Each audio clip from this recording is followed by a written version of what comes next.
శాంతి. యోగశ్చిత్త వృత్తి నిరోధ అంటారు. అంటే యోగా మన చిత్తం యొక్క మనోవృత్తులను నిరోధించడంలో, పరివర్తన చేయడంలో, సంస్కరించడంలో ఉపయోగపడుతుంది అని.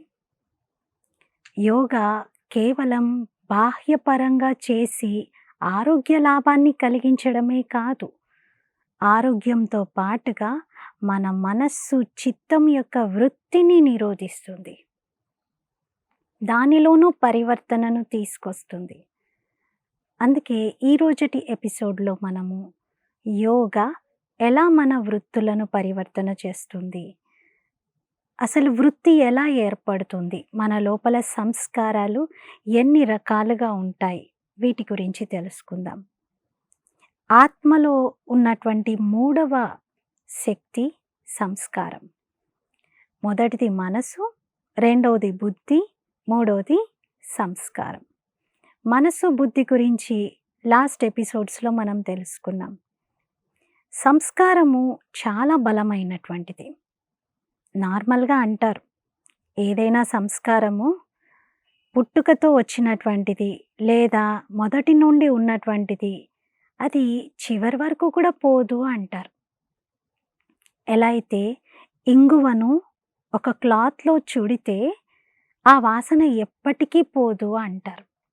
అలాగే ఏదైనా ఒక సంస్కారం ఒక వ్యక్తికి అంటుకుంటే ఆ సంస్కారం తొలగిపోవడం కూడా చాలా కష్టమని అంటారు. ఎలా ఏర్పడతాయి సంస్కారాలు అంటే, మనం పదే పదే ఒక కర్మ రిపీటెడ్గా చేస్తూ ఉండడం వలన అది ఒక ప్యాటర్న్గా ఏర్పడుతుంది, ఒక సంస్కారంగా ఏర్పడుతుంది.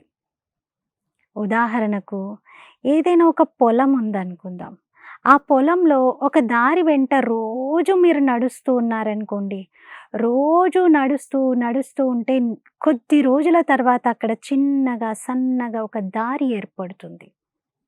అక్కడింకా గడ్డి మొలవడం కూడా ఆగిపోతుంది. ఎందుకంటే రోజు అక్కడ నడక చేస్తూ ఉన్నారు. అలా ఏదైనా రిపీటెడ్గా చేయడం వలన ఏర్పడేటువంటి పరిణామము, మన మనసు పైన జరిగేటువంటి పరిణామము, దానిని సంస్కారం అంటారు. ఎవరైనా మొదటిసారి ఏదైనా చేస్తూ ఉన్నారనుకోండి, సపోజ్ ఎర్లీ మార్నింగ్ లెగవగానే ఎక్సర్సైజ్ చేస్తున్నారు. చూసేవాళ్ళు బాల్కనీలో చేస్తూ ఉంటే వీళ్ళు ఎక్సర్సైజ్ చేస్తున్నారు అని అనుకుంటారు మొదటి రోజు.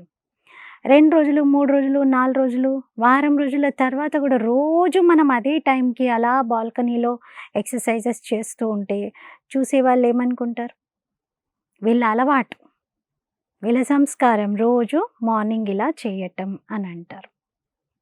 అది వాళ్ళ అలవాటు అని భావిస్తారు. అంటే అలవాటు సంస్కారంగా మారుతుంది. ఏదైనా రిపీటెడ్గా చేసిన తర్వాత అదొక అలవాటుగా మారుతుంది. ఆ అలవాటు ఒక ఇంప్రెషన్గా మన మనసు పైన, అంటే మన ఆత్మ పైన ఉండిపోతుంది. దానిని సంస్కారం అంటాం. మన జీవితంలో మనం ఏర్పరచుకునేటువంటి సంస్కారాలు చాలా ప్రభావితం చేస్తూ ఉంటాయి.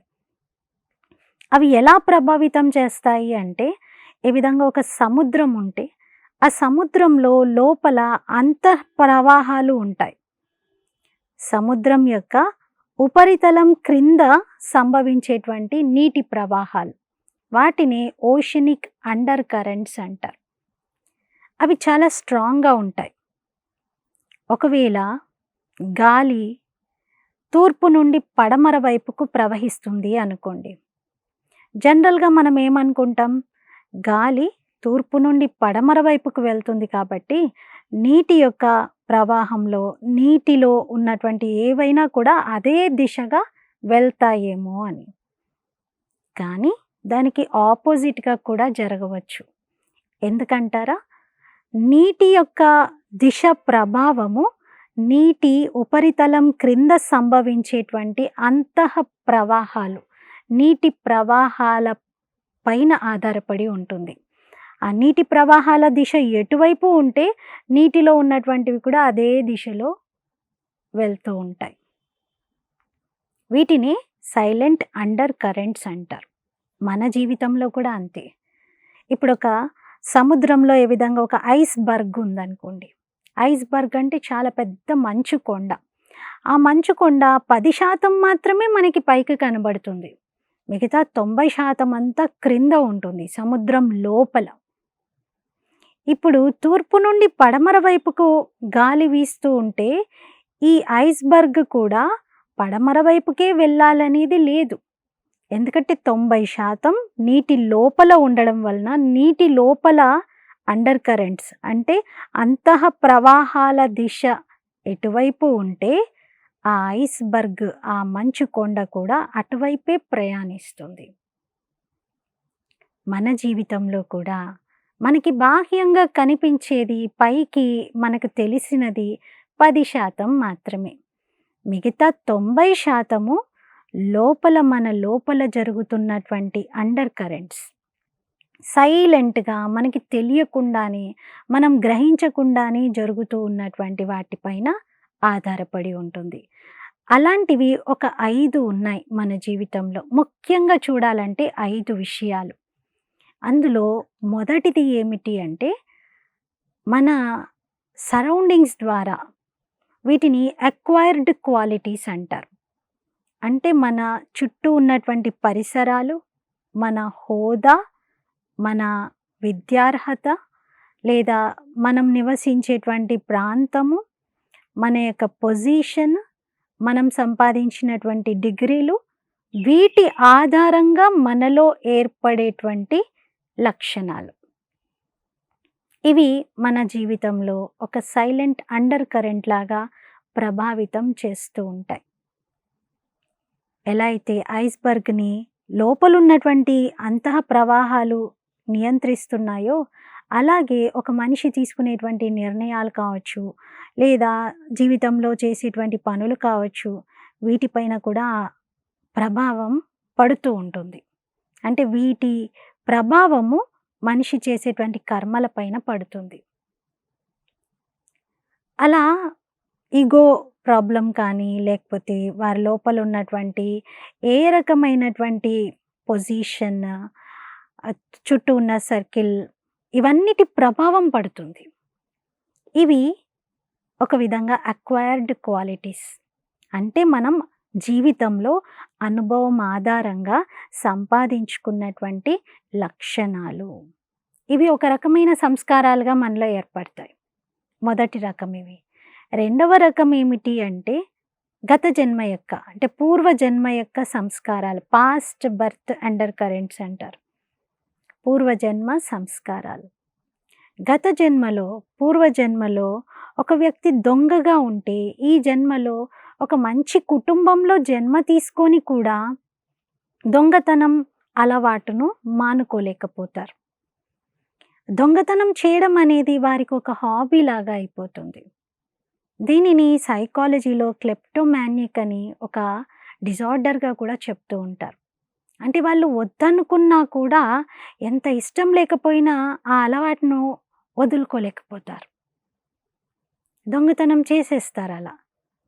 అంటే అది ఈ జన్మలో మంచి ఫ్యామిలీలోనే జన్మ తీసుకున్నారు. ఈ జన్మలో అంతా బాగానే ఉంది. కుటుంబంలో ఎవ్వరికీ అలాంటి అలవాటు లేదు. కానీ అది వారి పూర్వ జన్మ యొక్క సంస్కారం. అది ఈ జన్మలో కూడా ప్రభావంను చూపిస్తుంది. పూర్వ జన్మ యొక్క ప్రభావం వర్తమానం పైన కూడా పడుతుంది. ఇలా కొన్ని పూర్వజన్మ సంస్కారాలు మన పైన ప్రభావాన్ని వేస్తాయి. అందుకే చూస్తే కొంతమంది ఫ్యామిలీస్‌లో అంటారు, మా ఇంట వంట ఎక్కడా లేదండి. ఎవ్వరికీ లేని బుద్ధులు వీళ్ళకొచ్చాయి అని అంటారు. అంటే డెఫినెట్‌లీ అది వారి పూర్వజన్మ యొక్క సంస్కారం, పూర్వజన్మ యొక్క అలవాటు అని అర్థము. ఇక మూడవది వంశపారంపర్యంగా వచ్చేటువంటి సంస్కారాలు. హెరిడిటరీ అంటారు. తల్లి, తండ్రిలో ఉన్నటువంటి లక్షణాలే పిల్లల్లో కనబడుతూ ఉంటాయి. తాత, ముత్తాతల్లో ఉన్నటువంటి లక్షణాలు పిల్లల్లో కనబడుతూ ఉంటాయి. అందుకే చూడగానే కొందరు పిల్లల్ని సేమ్ వాళ్ళ తాతే, వాళ్ళ నాన్నే, ఆళ్ళ అమ్మమ్మలాగే మాట్లాడుతున్నారు. ఇలా అంటారు పిల్లల్ని చూసి. వారిలాంటి ప్రవర్తన, మాట తీరు, నడక ఇలా ఏవైనా సంస్కారాల రూపంలో వీరికి అలవాటు అవుతాయి. వాటి ప్రభావం కూడా పడుతూ ఉంటుంది. హెరిడిటరీగా వచ్చేటువంటి సంస్కారాలని జెనెటికల్ క్యారెక్టర్స్ అని కూడా అంటారు. అంటే మన జీన్స్ ద్వారా మనకి ట్రాన్స్మిట్ అయినటువంటి సంస్కారాలు. ఇకపోతే ఐదవది, నాలుగవది ఇకపోతే నాలుగవ సంస్కారము సాంగత్యం ద్వారా ఏర్పడేటువంటి సంస్కారం.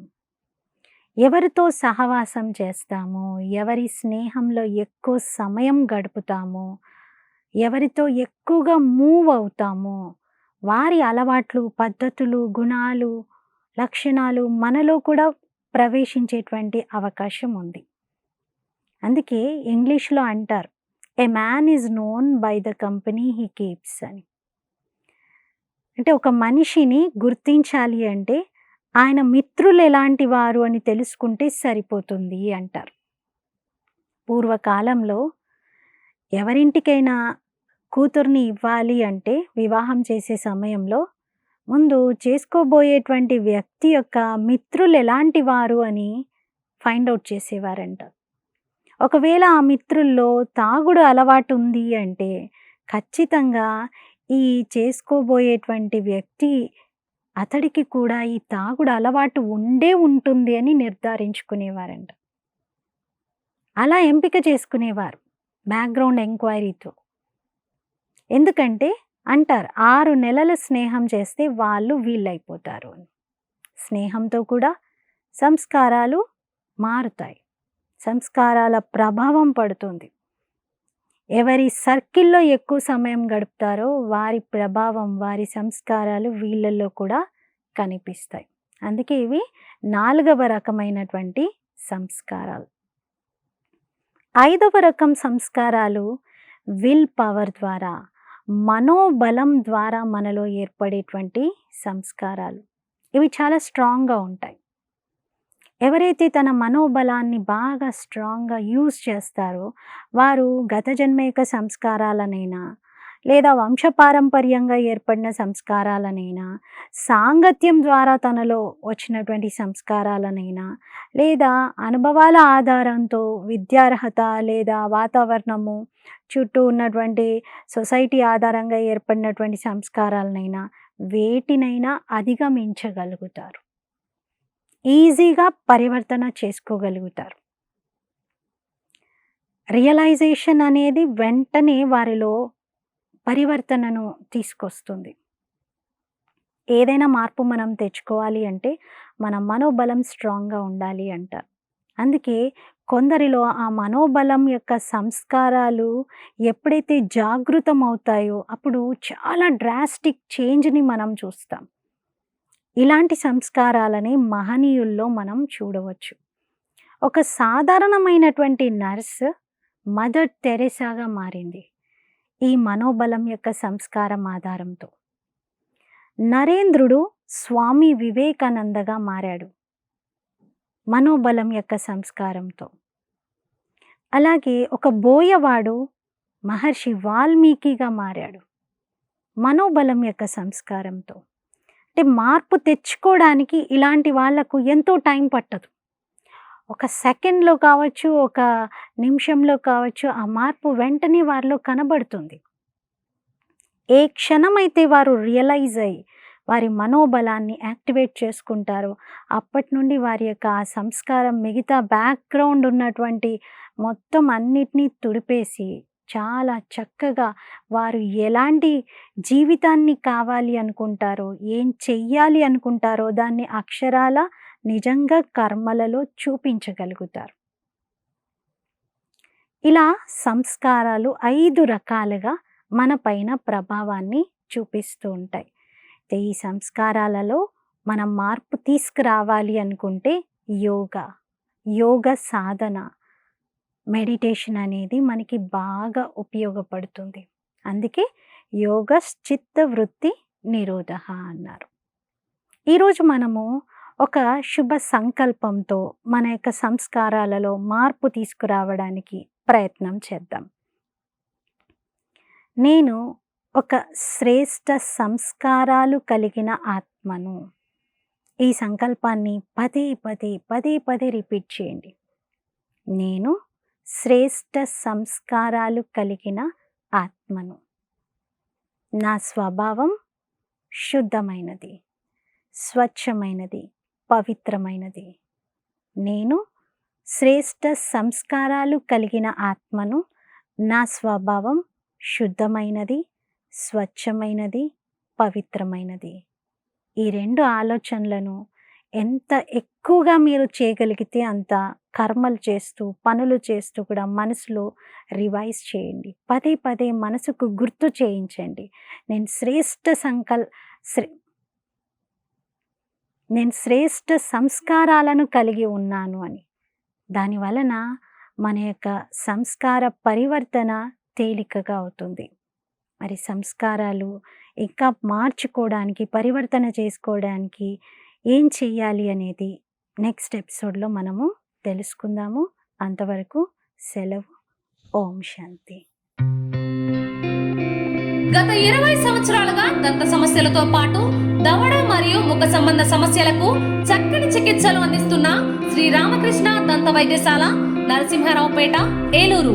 ఎమర్జెన్సీస్ లో వాడే ఆక్సిజన్ కాన్సంట్రేటర్లతో పాటు air purifier, UV light steriliser, ULV fogger వంటి పరికరాల ద్వారా పరిశుభ్రమైన వాతావరణంలో చికిత్స అందించబడుచున్నది.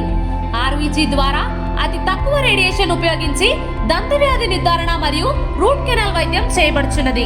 డెంటల్ లేజర్ ద్వారా కుట్లు లేకుండా సర్జరీలు, ఇంప్లాంట్స్ కిట్స్ ద్వారా పళ్ళు లేని వారికి ఫిక్స్డ్ దంతాలు, రూట్ కెనాల్ చికిత్సలకు ఎండో మోటార్ వంటి ఆధునిక పరికరాలు కలిగిన నమ్మకమైన డెంటల్ క్లినిక్.